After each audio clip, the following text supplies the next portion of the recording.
Ano daw yung mas masarap? Yung malaki ba or yung maliit? Ayan. Isang malakasang shout out muna kay Kapito June. Ayan, ito ay mula sa kanyang katanungan. Okay? At sa mga bago pa lamang po sa ating channel, huwag kalimutang i-subscribe and click our tiny notification bell para ma-update tayo pag meron tayong mga new upload videos. Disclaimer din, ang video natin ay para lamang po sa may bukas ng kaisipan at may malawak na pangunawa. Kung wala po tayo nito, maaari na lamang po mag-skip at mamili ng mga videos na nararapat para sa inyo.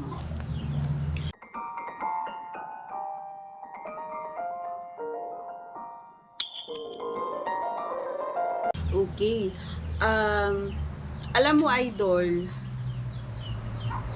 mukhang bago ka lang dito sa ating channel, no? Kasi hindi mo alam yung sagot.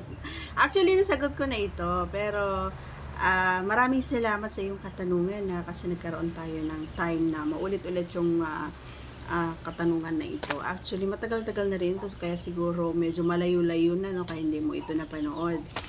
And kung ako sa'yo, ayan, mas layuan mo pa yung panonood kasi nga mas maraming, mas exciting sa mga videos natin. Ayan, thank you in advance. Alright, alam mo, idol, syempre lahat naman tayo ay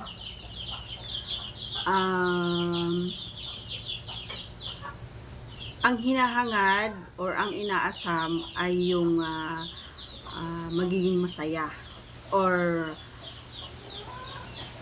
matapos, 'di ba? Malaki man 'yan or maliit man 'yan ay hindi big deal sa akin. Pero hindi pare-parehas ang mga babae. Katulad ko, hindi naman ano sa akin yung maliit or malaki. Ang pinaka-importante kasi sa akin ay kung paano ka kumilos or kung paano ka magtrabaho. Yun yung pinaka-importante sa akin. Although, syempre ang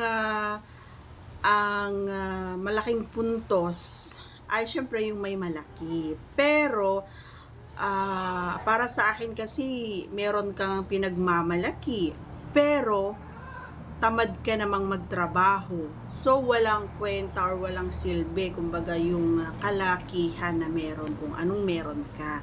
Maliit man yan pero magaling, malinis, maayos magtrabaho, maraming alam, yan yung importante sa akin.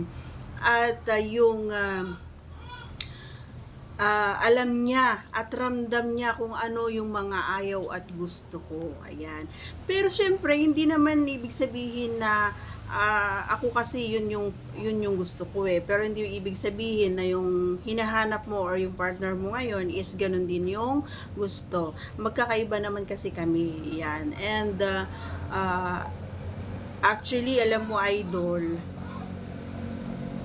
maraming mga ibang mga posisyon na pwedeng gawin kahit ito ay mali. Tsaka huwag kayong mag-iisip na kung hindi man yan kalakihan, huwag kayong mag-iisip na baka ayawan kayo or ayawan namin kayo. Hindi yun yung point namin doon. Ang pinaka-importante kasi sa amin ay yung mahal kami, hindi kami lolokohin, ikikare kami. Yan yung mga hinahanap namin sa isang lalaki. Pero hindi naman yun yung tanong mo actually.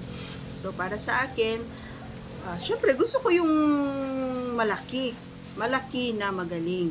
Yun, ayan. Tsaka, kahit maliit, basta magaling. Pares na ano natin yan, na-appreciate ko parehas yan. Mas ang importante kasi sa akin is yung natatapos din ako. Yung kaya niya akong patapusin. Yun. Okay? So, sana nasagot ko yung katanungan. Once again, if you are not yet connected, please do subscribe and click our tiny notification bell para ma-update tayo pag meron tayong mga new upload videos. See you again on our next vlog, mga idol. Maraming salamat po.